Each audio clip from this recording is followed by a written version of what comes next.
So that, sorry about that, pulled the microphone cord out, and so I had to kind of start a new video here.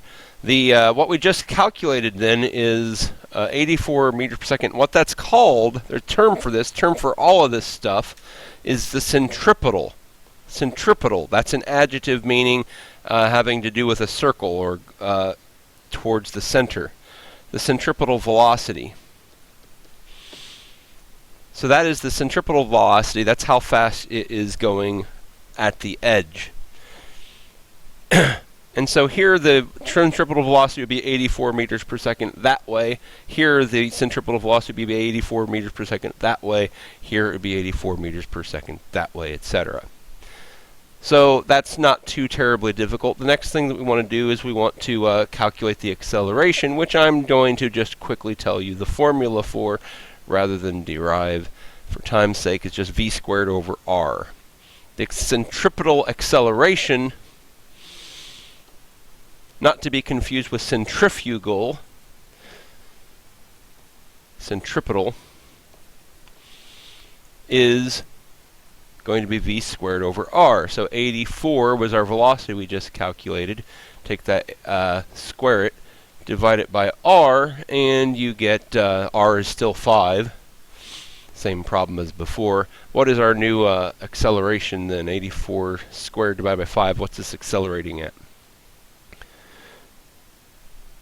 1,411 meters per second squared. Earlier I told someone that gravity was not that big of a deal in a problem like that. Do you see why now? Gravity has an acceleration of 9.8 meters per second squared. We're accelerating this thing at 1,411 meters per second squared. So often the acceleration that is being supplied by the thing turning the string is much larger than gravity. So let's go into a little bit of the forces involved. Let's go back to my hand on a string.